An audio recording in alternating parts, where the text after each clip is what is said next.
There are names that echo louder than the gunshots they once fired, names not just written in history books, but etched in the soul of a nation. Jesse James is one of those names, a shadow and a legend, a ghost in a long coat who rode through fire and folklore.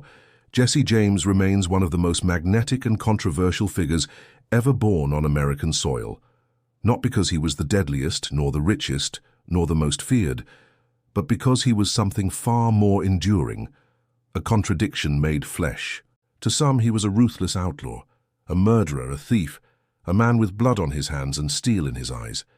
To others, he was a hero in spurs, a rebel, a resistance fighter, the last gun in a war that refused to end. His story lives at the crossroads of fact and fiction, where newspapers bled truth into legend and campfire stories carved a new mythology. Like Robin Hood with a revolver, Jesse became the symbol of rebellion against the industrial North, a man who didn't just rob banks, he robbed the idea of order itself, and in doing so, he became immortal.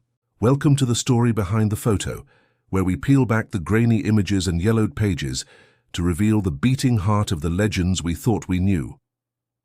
Today, we dive deep into the myth and the man, Jesse Woodson James, to trace how a preacher's son from Missouri became America's most famous outlaw.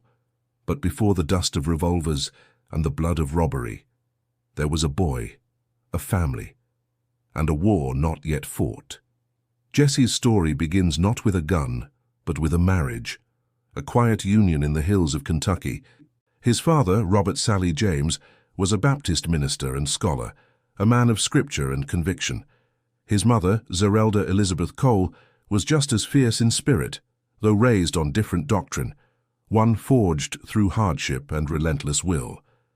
They met during a revival meeting in Stamping Ground, Kentucky, and on December 28, 1841, they bound their fates together under the eye of God and the weight of the American frontier.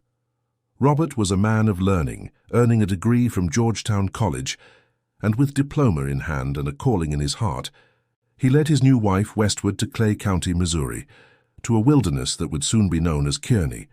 With help from neighbors and their own hands, they built a log cabin in the thick of untamed land, where Robert preached at a modest Baptist church and taught the gospel under open skies.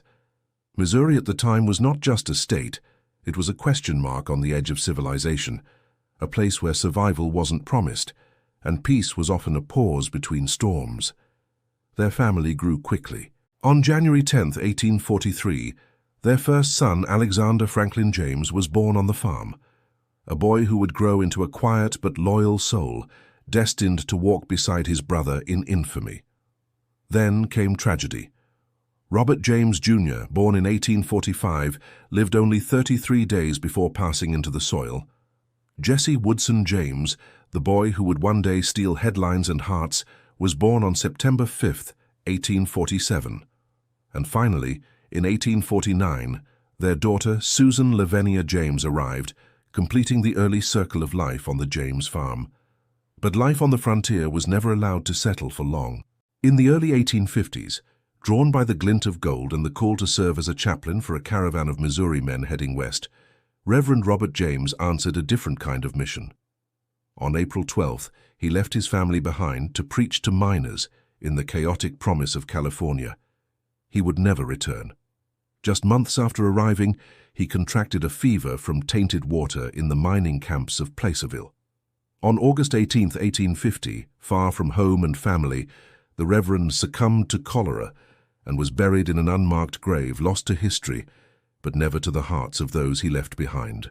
Zerelda, now a widow and mother of 3, one of them a restless 3-year-old Jesse, took the weight of the farm and the future on her own shoulders. Fierce and unyielding, she refused to be broken. She ran the homestead with iron will and sharp words, her grief buried under soil and sweat. She would later remarry more than once, but her loyalty remained with her children, and her influence, firm, unapologetic, and loyal to blood above all, would shape the men her sons became. The seeds of rebellion were not planted in gunpowder, but in loss. Not in the clang of iron bars, but in the silence of an empty chair at the table. Before Jesse James ever pointed a revolver, He learned what it meant to be left behind. If Jesse James was forged in fire, it was his family that first lit the match. After the death of her husband, Reverend Robert James, Zerelda was left with 3 young children, a farm to manage, and a frontier world that offered little mercy to widows. But Zerelda was not a woman easily broken. Her grief became grit, her vulnerability a blade. In a time when most women were expected to quietly remarry and retreat, Zerelda stepped forward with iron in her spine and defiance in her voice. Her second marriage, however, was a bitter mistake. She wed Benjamin Sims, a neighboring farmer who offered security in name only. The marriage quickly turned cold, marked by conflict, resentment, and an atmosphere far from safe for the growing James boys. Sims and the children never bonded. Discipline in the home became harsh, the climate stern and punishing. Zerelda, fiercely protective of her children, would not stand by in silence. As tensions escalated, she began seeking a divorce, a rare and daring act for a woman of her time, but fate intervened before the courts could. On January 2, 1854, Sims died in a riding accident, and the chapter closed as abruptly as it had opened. Zerelda, once again a widow, turned her focus fully back to her children and the farm that had become the bedrock of their survival. In 1855, a new path opened. Zerelda married Dr. Reuben Samuel, a physician of gentle temperament and financial stability. Unlike her previous husband, Samuel gave her trust, space, and authority. He let Zerelda manage the household as she saw fit, allowing her to make decisions about her children's upbringing and the expansion of their estate. Through land purchases and careful administration, the James Samuel family soon owned a vast tract of fertile Missouri land. And as was tragically common at the time, they acquired enslaved laborers to work the land. The economy of the region was bound to this cruel institution, and the James family's position, both socially and politically, became tied to the Southern cause. It was in this complex combustible environment that Frank and Jesse James came of age. Frank, the eldest, was quiet, reflective, a boy often found with a book rather than a blade. He immersed himself in their late father's library, drawn especially to the writings of Shakespeare. He dreamed not of outlawry but of teaching. His was a mind shaped by words before it was hardened by war. Jesse, by contrast, was a force of nature. Charismatic, quick-witted, and full of charm, he had a grin that disarmed strangers, and a boldness that defied his youth. He was generous by instinct, proud by temperament, and playful even in moments of hardship. While Frank turned inward, Jesse faced the world with his chest out and fists ready, a natural leader, even as a boy. Together, they worked the farm, rode horses under Dr. Samuel's tutelage, and grew up under the long shadow of a nation on the verge of tearing itself apart. Then came 1861, the year the country split, the year dreams curdled into powder and smoke. Missouri became a battleground long before the first cannon fired. The state was a borderland, culturally Southern, economically tied to the North. Though Missouri voted to remain in the Union, deep divisions persisted. Confederate sympathies ran strong through the countryside, especially among families like the Jameses, whose lives, wealth, and worldview were tied to the Southern cause. In effect, Missouri became a war within a war, with 2 rival governments and countless acts of violence between neighbors who once shared meals. Frank James was 18 when he joined the Missouri State Guard, a Confederate militia. He fought in skirmishes across the state and quickly became hardened to the brutal realities of combat. His allegiance was never in question.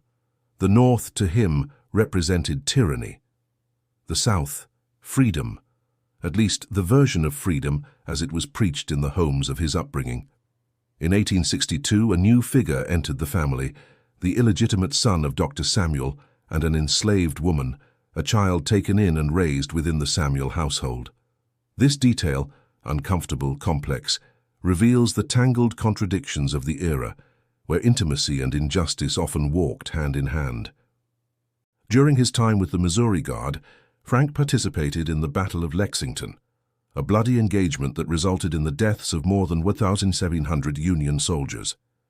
It was a major Confederate victory in the region, one that boosted Southern morale and made names out of boys who had only recently been tilling soil. After the battle, Frank returned home, likely wounded or ill. But even his home was no longer a sanctuary. Unionist militias, suspicious of Confederate sympathizers, began targeting households, and the James Samuel farm, well known for its loyalties, came under scrutiny.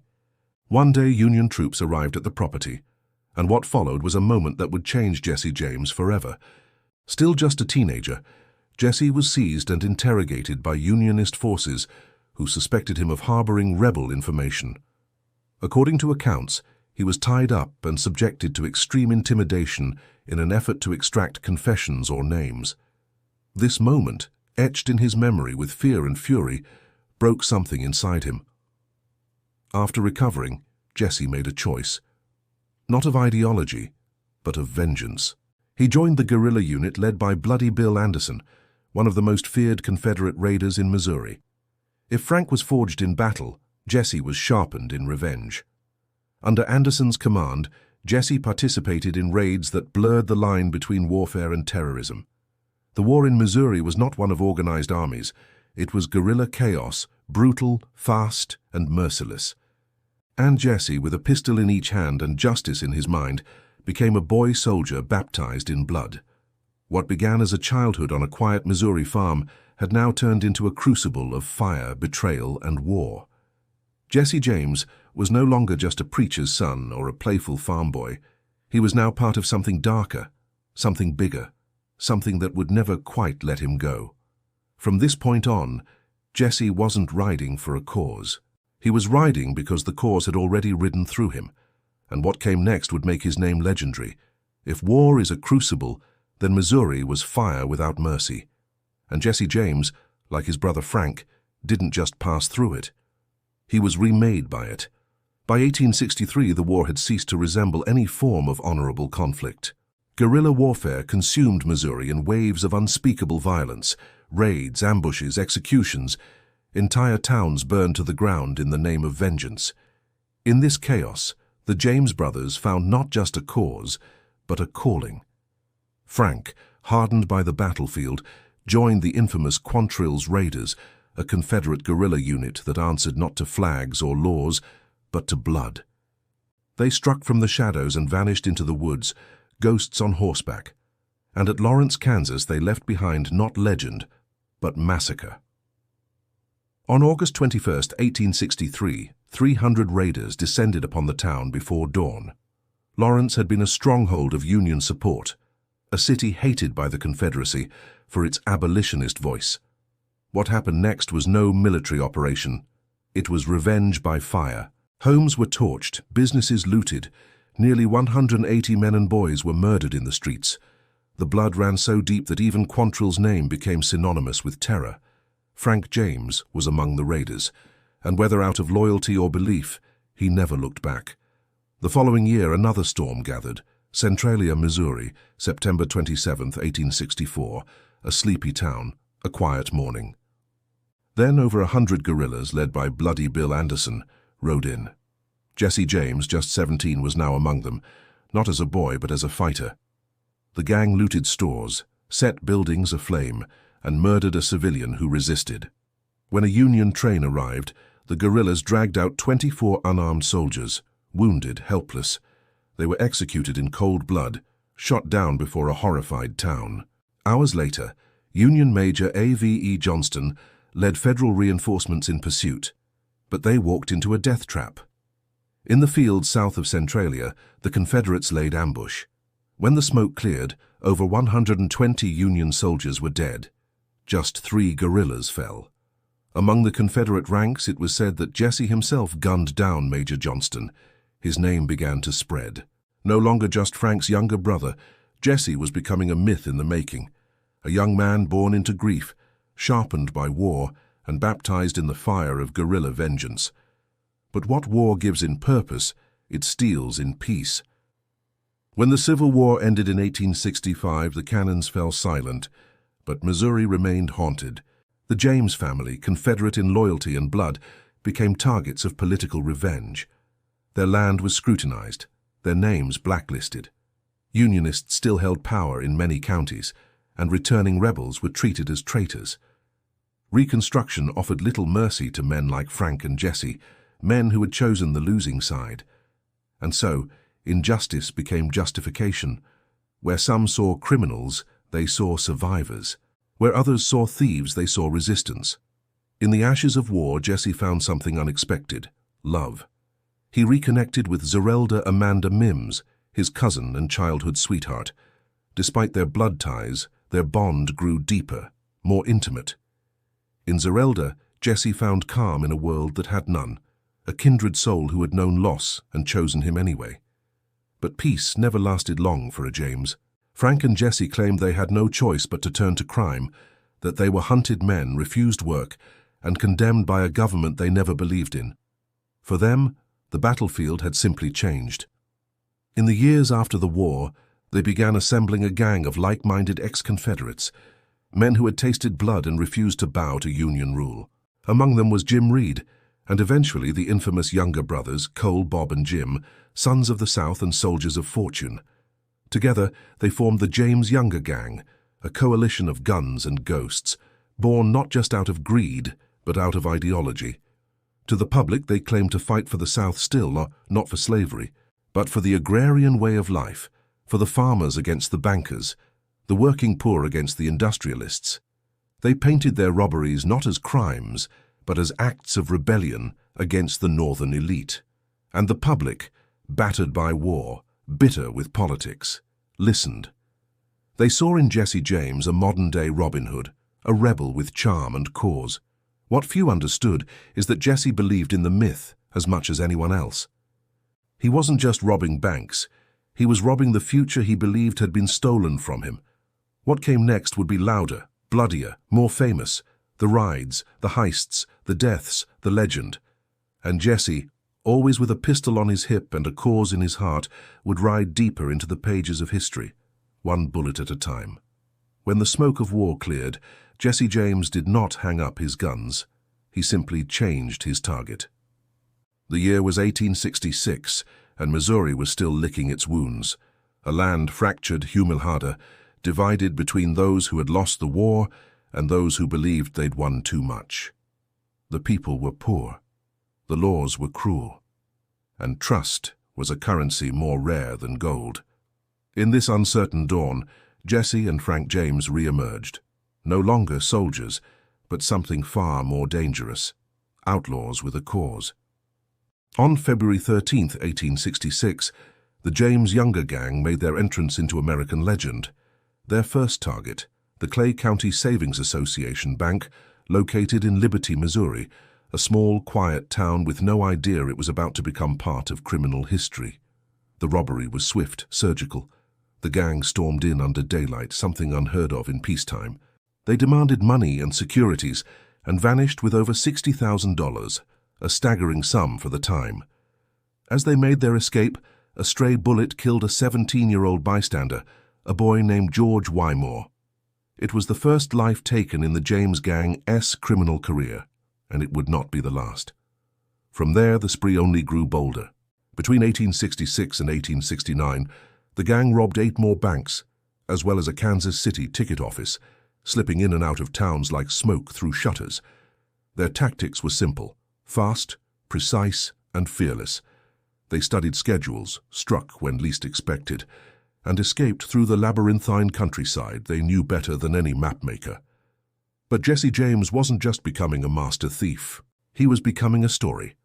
It started with dime novels, sensationalized booklets printed in the East, devoured by readers who dreamed of the untamed West. These pamphlets didn't care much for fact.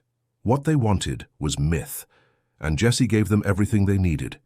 He was young, handsome, a former Confederate, a man who, according to the tales, robbed the corrupt bankers, insulted greedy sheriffs, and gave to the poor. Whether or not the latter was true never really mattered. The press turned him into the American Robin Hood, a rebel with a revolver and a code of honor. And Jesse, ever the showman, leaned into it. He began writing letters to newspapers, signing them with flair, taunting lawmen, framing himself as a victim of persecution and a champion of the common people. He became not just a criminal but a political figure. To some he was a threat, to others a hero. To all he was a name that could no longer be ignored. But attention has a price, and Jesse's rising fame brought with it a new enemy, one that wouldn't be fooled by legends or distracted by charm. The Pinkerton National Detective Agency. Founded by Alan Pinkerton, the agency had made its name by protecting railroads, banks, and industry, the very institutions Jesse James saw as enemies of the South. By the early 1870s, bankers and railroad magnates had grown desperate to end the gang's reign. They hired Pinkerton to do what no sheriff could, bring Jesse James to justice. The agency took the job with ruthless enthusiasm. Agents began tracking former Confederates, interrogating neighbors, even posing as farmhands on nearby properties. They gathered names, studied escape routes, paid informants. And then, in January 1875, they made their move. What happened next would become one of the darkest chapters in Jesse's story. Under cover of night, a Pinkerton posse surrounded the James family farm, believing Jesse and Frank were inside. They threw an incendiary device, a kind of primitive grenade, through the window of the house. Inside, the James family was unaware of the danger.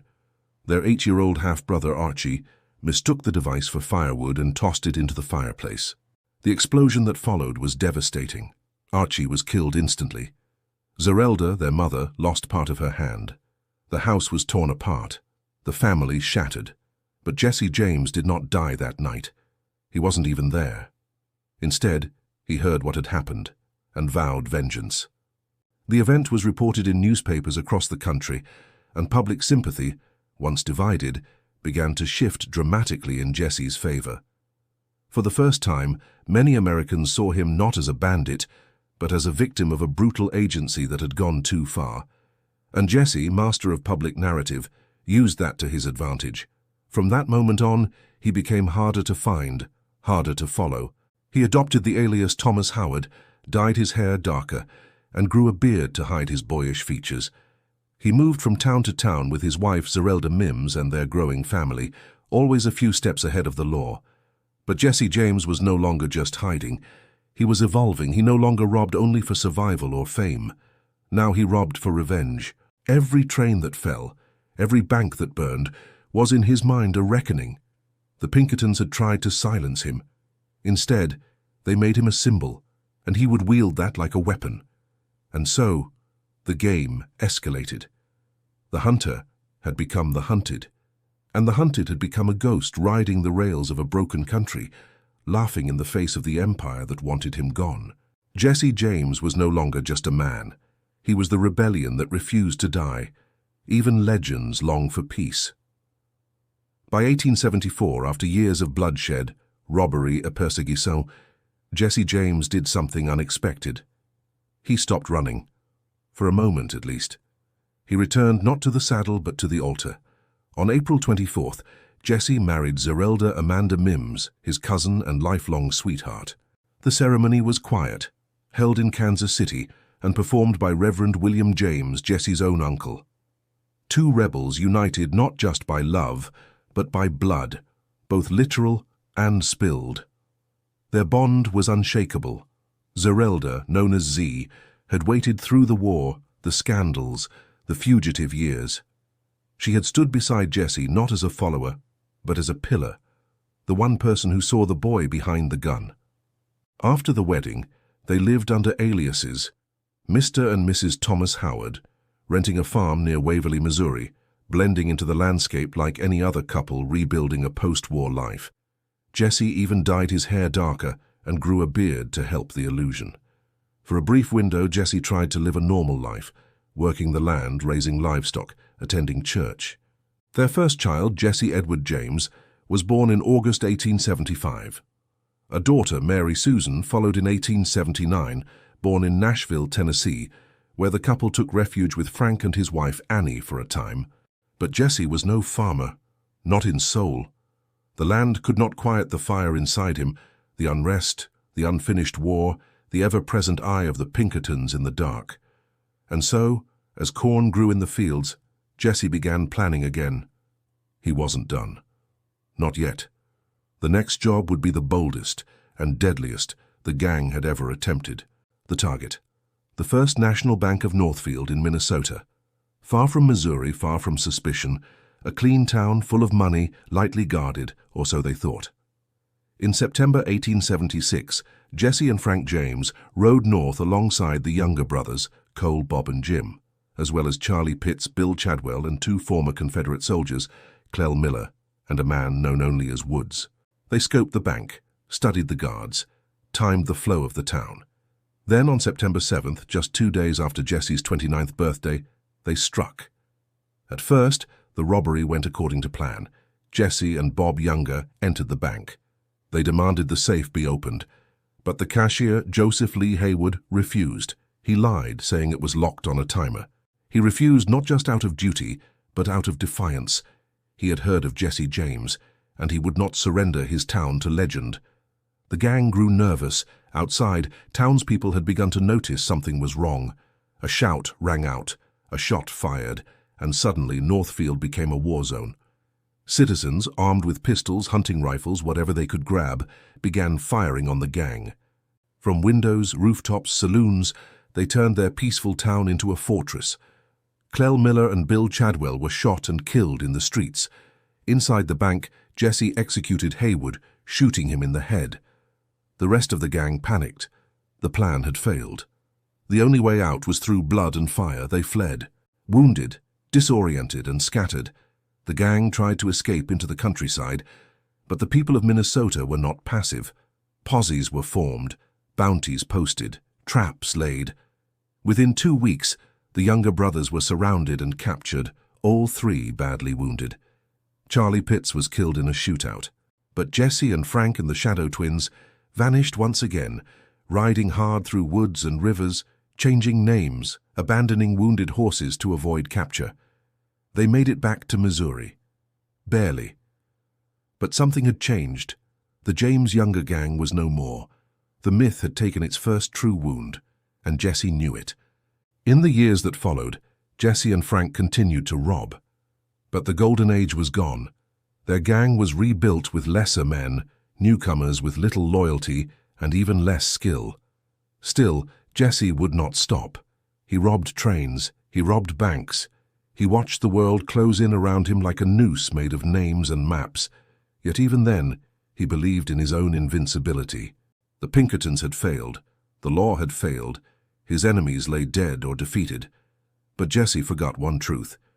You don't outrun time. You only delay its reckoning. And Jesse James's reckoning was coming fast. In the end, it wasn't the law that brought down Jesse James. It was routine. It was boredom. It was betrayal. From the one place he never expected to find it, inside his own home. After years of escapes, disguises, and dust-covered gunfights across the American frontier, Jesse sought, or pretended to seek, what so many men before him had also dreamed of: peace. By late 1881, Jesse James had settled with his wife, Zerelda, and their 2 children in St. Joseph, Missouri, in a modest house on Lafayette Street. There he lived under the name Thomas Howard, a respectable, hard-working, invisible farmer. An ordinary man, a family man, a ghost with a new face. But ghosts don't rest, and legends don't retire, and Jesse was not made for normal life. Even amid domestic calm, he hadn't given up his plans. There was still one last great robbery to pull off, and for that, Jesse enlisted 2 brothers who had recently earned his trust: Robert Bob Ford and Charles Ford. Bob was young, ambitious. He admired Jesse, but also envied him in silence. And Jesse, perhaps out of weariness or misplaced confidence, let his guard down. On the morning of April 3rd, 1882, destiny finally arrived. It was an ordinary day.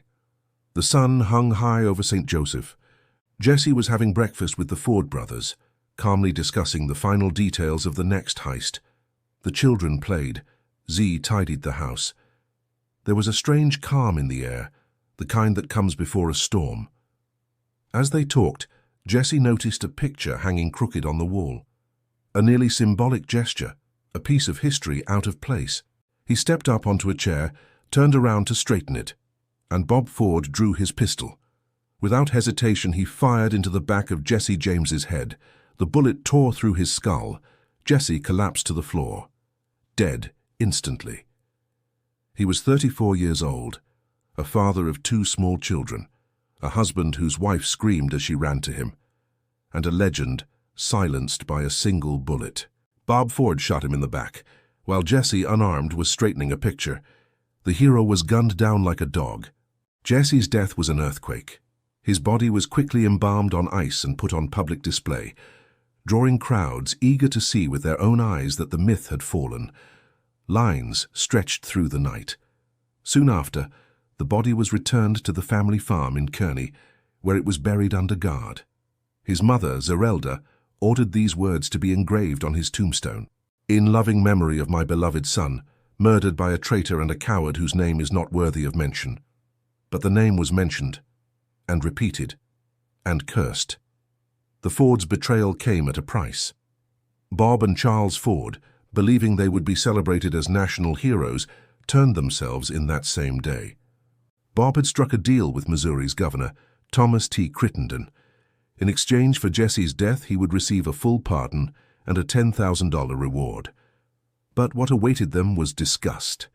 The America that had once admired the outlaws' daring exploits did not forgive their cowardice. Killing Jesse James from behind without a trial was seen not as justice, but treachery.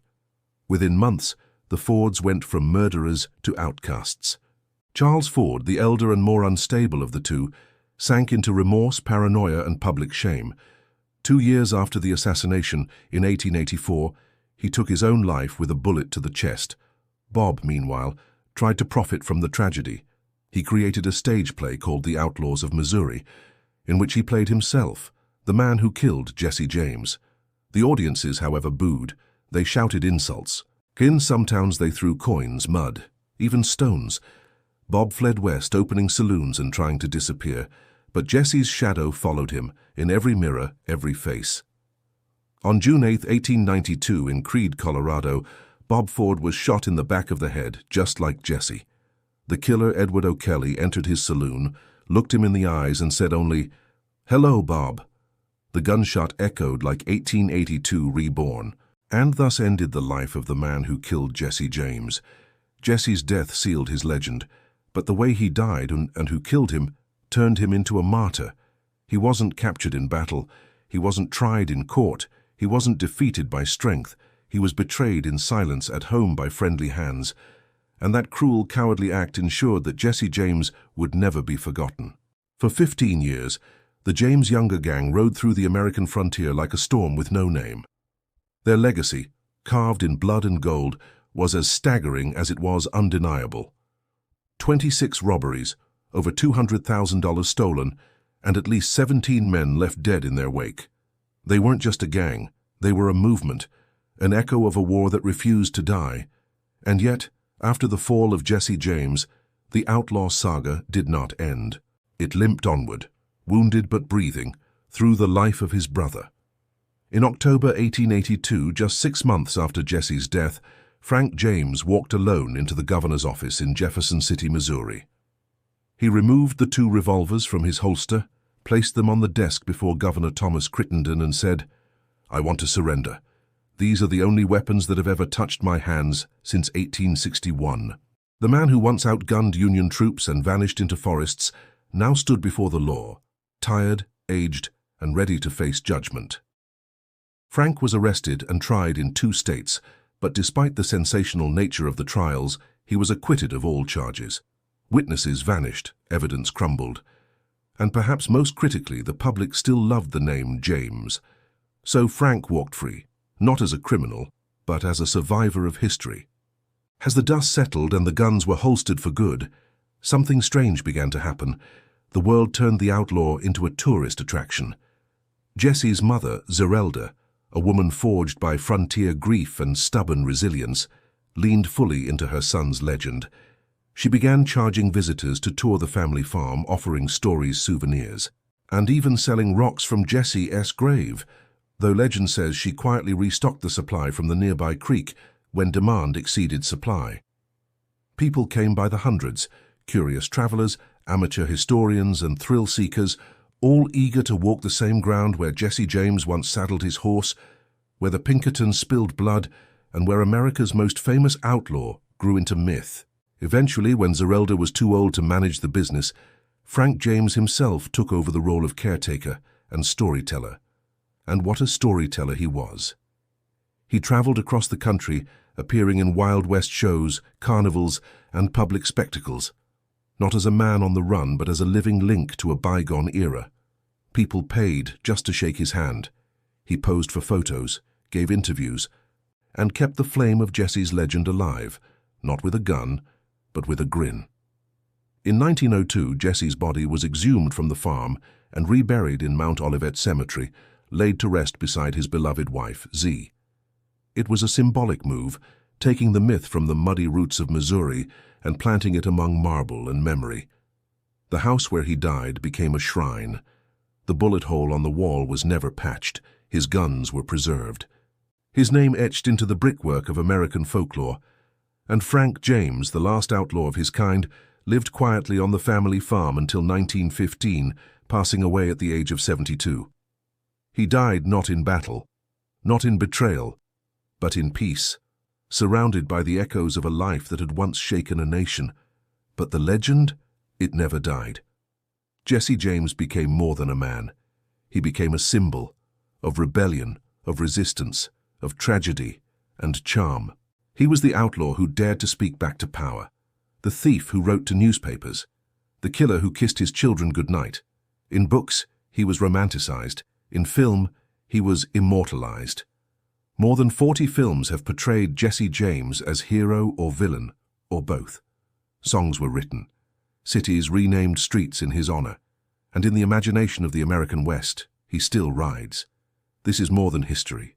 This is myth. This is the legacy of the James Younger Gang, a legend born in war, hardened in robbery and sealed by betrayal. Thank you for joining us on this journey into the heart of the Wild West, where fact and folklore ride side by side, and the line between hero and outlaw is never quite clear.